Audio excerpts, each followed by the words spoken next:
Antes de empezar, un agradecimiento a los dragones del vacío y señores del Imperio Infinito. Gracias a ellos puedo seguir trayendo estas historias casi a diario. Jamás tendrán que hacerlo.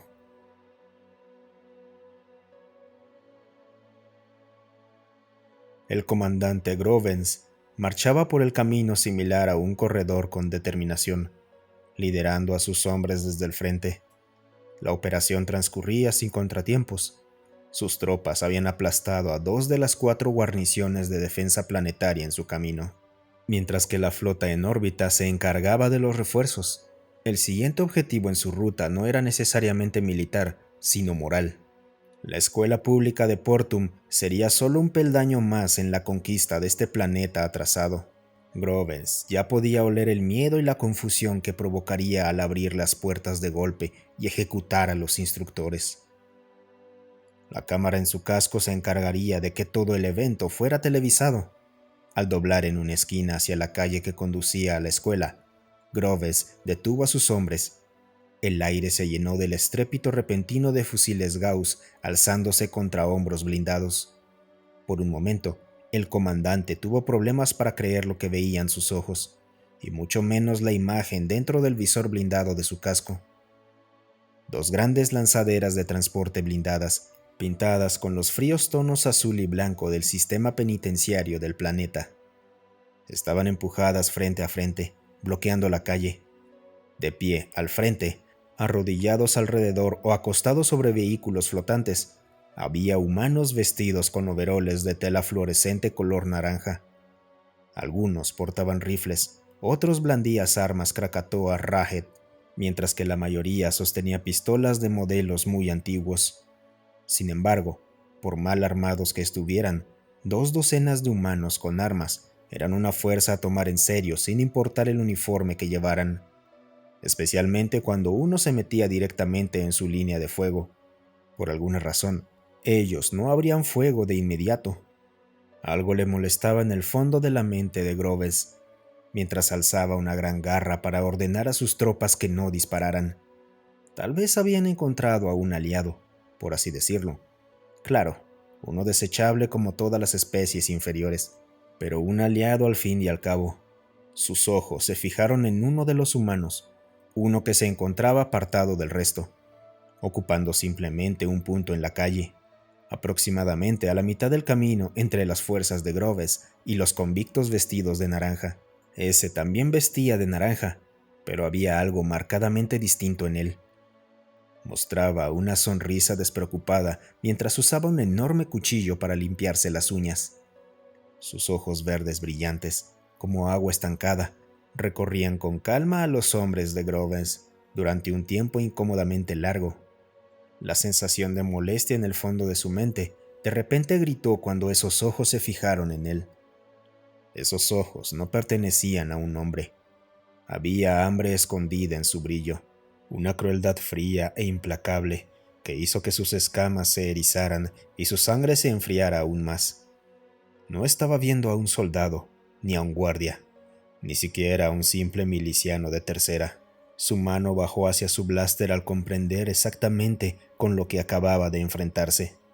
La forma en que el gran cuchillo se elevó junto a la oreja del humano en una fracción de segundo sugería entrenamiento militar, pero la ferocidad del lanzamiento no dejaba duda alguna. Aquello era un depredador Apex y tenía la mirada puesta en él. La punta del cuchillo atravesó limpiamente su visor, deteniéndose a escasos centímetros de su ojo derecho. La fuerza del impacto lo hizo tambalearse hacia atrás. El visor sacó chispas y falló. La repentina erupción de disparos lo desorientó aún más cuando algo golpeó su pecho y lo lanzó al suelo.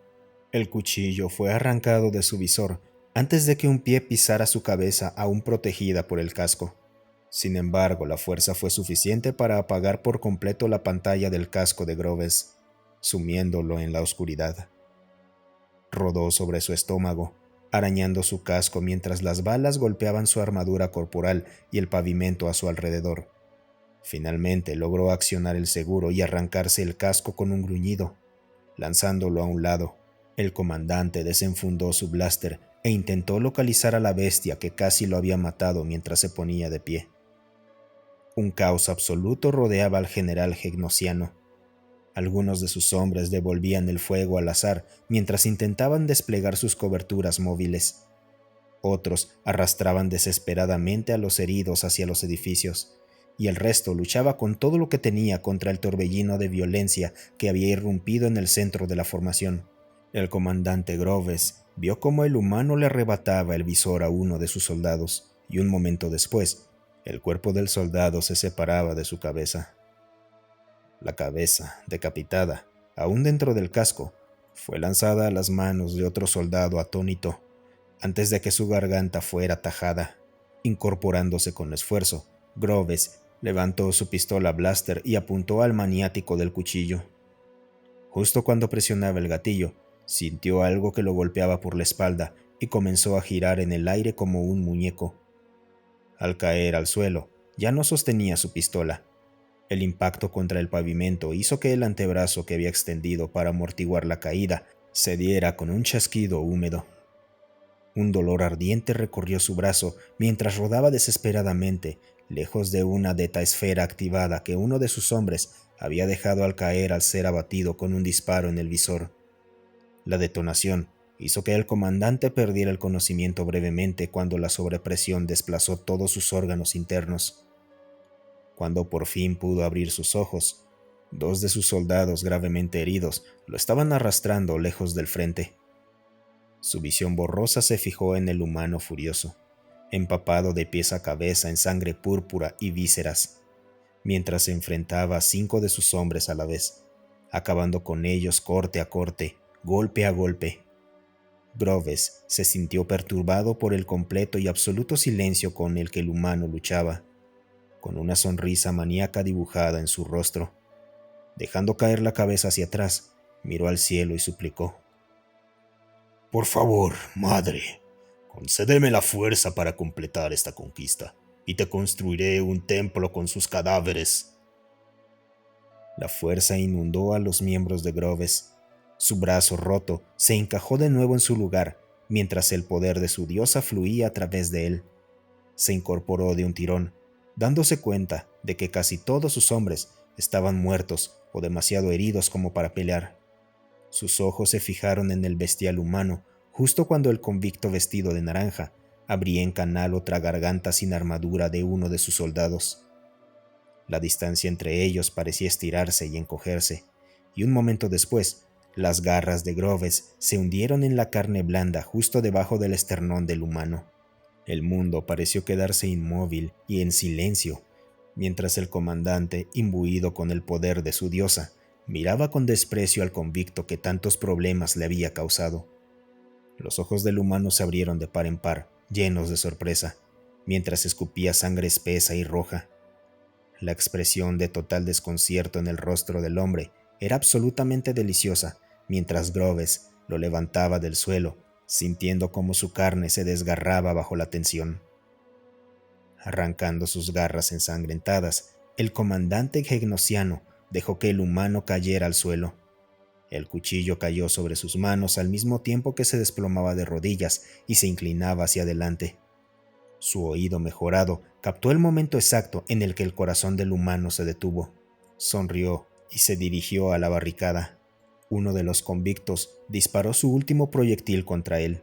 El disparo impactó inofensivamente contra su placa torácica mientras comenzaba a avanzar. Levantando el puño cerrado, ordenó a sus hombres que no lo siguieran. Esos parásitos eran todos suyos. Con cada paso que daba, uno de los convictos vestidos de naranja disparaba. Cada proyectil rebotaba inofensivamente en su armadura o era desviado para estallar contra el suelo detrás de él. Y aún así, incluso cuando se encontraba ya a unos pocos metros de ellos, ninguno retrocedía o se acobardaba. En cambio, salían de sus posiciones de cobertura y formaban una línea, entrelazando los brazos como una especie de patética barrera viviente. Groves sonrió, deteniéndose a solo un paso de los convictos y cruzando los brazos con indiferencia. «Patético. Todo lo que lograron fue fortalecer a su enemigo. ¿Cómo se siente? Saber que todo lo que hicieron no sirvió para nada». Los hombres vestidos de naranja lo miraban con severidad. lo que dibujó una mueca burlona en el rostro de Grovens mientras se lanzaba hacia adelante y desgarraba la garganta de uno de ellos. Esperaba al menos ver terror o sorpresa, pero en su lugar, una sonrisa suave y pacífica apareció en el rostro del humano mientras se iba desvaneciendo lentamente, sostenido en pie solo por los hombres a su izquierda y derecha. Había honor en eso, debía admitirlo, pero el honor no serviría de nada a un hombre muerto. Estos mocosos por los que dan la vida jamás sabrán su nombre, jamás sabrán quiénes fueron. ¿No ven lo idiota que fue esta resistencia suya? Todo lo que hicieron fue retrasarnos y seguramente el destino de quienes están en ese edificio será el doble de horrible que antes. Todo esto por quienes los encerraron en primer lugar. ¿Valió la pena? ¿Por mocosos que jamás los verán como otra cosa que criminales? Los hombres seguían mirando en silencio mientras Groves echaba hacia atrás su mano con garras, con los dedos curvos, listos para destrozar. Fue entonces que una voz ahogada, hablando entre dientes apretados, lo hizo congelarse. Y ellos jamás tendrán que hacerlo. El comandante se giró lentamente sobre su garra talón, mirando con absoluto desprecio al humano bestial que recogía su cuchillo del suelo y se ponía de pie a duras penas, inclinándose ligeramente. ¿Qué? Deberías estar muerto. Escuché cómo tu corazón se detenía. Había una matiz genuina de curiosidad en su voz mientras el humano se tambaleaba sobre sus pies. Dando un paso hacia él, una sonrisa manchada de sangre se dibujó en los labios del humano, al mismo tiempo que Groves sentía cómo un aura antigua, inimaginable, comenzaba a emanar de él. La muerte hoy estaba de buen humor. Suerte para mí, mala suerte para ti. La respiración del humano era irregular y entrecortada mientras daba un paso hacia adelante. Ahora su aura era lo único que parecía impulsar su cuerpo sin sangre. El comandante dio un paso más, con la intención de encontrarse con ese convicto no muerto a medio camino, saboreando la oportunidad de destrozarlo miembro por miembro. Y apenas pareces capaz de luchar. La muerte sí que es indulgente, murmuró con un tono burlón, avanzando aún más. El convicto hurgó en su bolsillo de su pantalón, antes de lanzarle algo al comandante gegnosiano. Groves atrapó el objeto en el aire y se detuvo un segundo para ver qué era. El comandante se quedó inmóvil a medio paso, con la sangre helándose al darse cuenta de lo que tenía en la mano. Una baliza de artillería descansaba en su palma. El pequeño cilindro, del tamaño de un tubo de bálsamo labial, pulsaba rápidamente con una luz verde suave antes de volverse completamente rojo. Verás, cometiste un error fatal, gegnosiano. Olvidaste que fue la humanidad quien le presentó a la galaxia el concepto de destrucción mutua asegurada. ¿Eso significa? Que venimos a este lugar esperando morir. Así que hazme un favor. El comandante dejó caer la baliza de artillería de su garra ensangrentada, aún en estado de shock, mientras la sonrisa del humano se volvía nuevamente maniática. Cuando llegues al infierno, diles que Connor te envió. Groves se lanzó furiosamente hacia el humano sonriente, justo cuando el primer proyectil impactaba entre ambos. 2 días después. El agente Henry avanzaba con cuidado sobre los escombros, sin poder quitarse la sensación de que lo observaban, a pesar del hechizo de invisibilidad que lo ocultaba de todos, salvo de los más agudos observadores. La señal de auxilio provenía justo detrás del siguiente montón de ruinas. Revisando su localizador, confirmó la ruta y reportó de nuevo con la venganza del Archibald para asegurarse de que no había patrullas gegnosianas en la zona. Con un gruñido, trepó sobre un pedazo particularmente grande de escombros antes de perder el equilibrio y caer de lado. Con un gruñido de disgusto, Henry rodó ligeramente y casi se orinó encima. El cuerpo de un soldado de operaciones gegnosiano lo observaba desde una cavidad bajo la roca de la que se había caído. Su casco estaba ausente, revelando una expresión de puro horror en su rostro escamoso. Por la sangre que aún rezumaba de sus fosas nasales, Henry pudo deducir que era un cadáver reciente. Poniendo una mano sobre la empuñadura de su escopeta, se puso de pie y continuó avanzando sobre los escombros mientras escaneaba el entorno en busca de lo que o quién había dejado uno de los fanáticos gnosianos en ese estado. Al alcanzar la cima, Henry casi no pudo creer lo que veía. En medio de un campo de ruinas y destrucción había una escuela. El área a su alrededor estaba despejada de escombros en un radio perfecto de más de 30 metros, con montañas de ruinas que la camuflajeaban. Henry estuvo a punto de lanzarse hacia adelante, ahora que sabía que esa baliza de auxilio había sido activada por niños, cuando sintió como si algo afilado se apoyara en su garganta. Se irguió de inmediato, con la adrenalina recorriéndole las venas. Sentía como si un depredador se hubiera deslizado silenciosamente detrás de él y le tuviera las garras al cuello. Respirando profundo para calmarse, susurró suavemente: «Por favor, necesito sacar a estos niños de este planeta. No están seguros aquí». Inmediatamente la presencia hostil desapareció. En su lugar, ahora parecía como si algo lo empujara hacia adelante. Sin querer enfurecer a lo que sea que habitara en estos escombros, Henry se apresuró a bajar por el costado de la montaña de ruinas. Un viento se levantó, aparentemente de la nada, justo cuando Henry llegó a las puertas principales de la escuela. Y por un momento, habría jurado escuchar una voz susurrar dentro del viento: «Gracias». Miró a su alrededor y al no ver a nadie, desechó las maquinaciones de su mente agotada y abrió de golpe las puertas, corriendo hacia el salón donde se había activado la baliza. Con el corazón latiendo frenéticamente en el pecho, empujó la puerta reforzada del comedor escolar y desactivó el hechizo de invisibilidad al mismo tiempo. Nunca, ni una sola vez en su vida, Henry había pensado que los chillidos aterrados de más de 100 niños le harían llorar de alegría. Pero al ver los numerosos rostros sucios y asustados, no pudo evitar que las lágrimas cayeran antes de reportar de nuevo a la nave: «Son niños, una escuela entera. Preparen las lanzaderas». Henry se interrumpió cuando una pequeña niña humana tiró suavemente de la pernera de su pantalón. Se arrodilló y preguntó con dulzura: ¿Qué pasa, pequeña? No voy a hacerte daño». En silencio, la niña levantó un pedazo de tela áspera, color naranja, con el logo de la prisión de la ciudad. Tomándolo con cuidado, Henry preguntó suavemente con curiosidad: «¿Qué es esto, pequeña? ¿Dónde lo encontraste?». En lugar de responder, la niña señaló la pared detrás de Henry. Frunciendo el ceño, se giró lentamente, dejando caer su mandíbula al suelo. Un enorme mural cubría la pared. Representaba a 2 docenas o más de hombres sin rostro, vestidos con overoles naranjas, apuntando con lo que vagamente podía reconocerse como armas contra una horda de monstruos púrpuras. Algunas armas tenían fogonazos de pintura amarilla en las bocas, mientras que algunos de los hombres mostraban manchas de rojo oscuro en sus uniformes. Sin embargo, lo que realmente llamó la atención de Henry fue el par de alas de ángel, blancas y doradas, que cada uno de esos hombres sin rostro y vestidos de naranja tenía brotando de la espalda. En la parte superior, pintado con letras grandes, brillantes y naranjas, se leía: «Sin nombre, desconocidos, inolvidables». Llevándose la mano al sombrero, Henry se lo quitó lentamente en señal de respeto.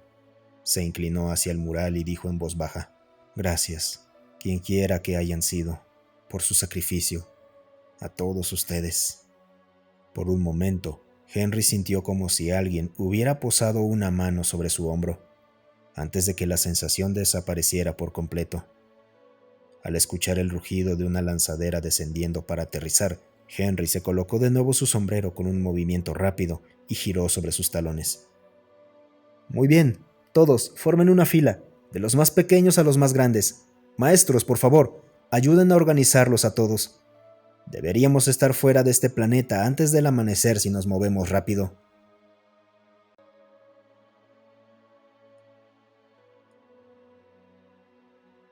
Y chicos, como siempre, muchísimas gracias por quedarse hasta el final. Esta es una precuela a una de las historias anteriores que ya he narrado, la de No son héroes.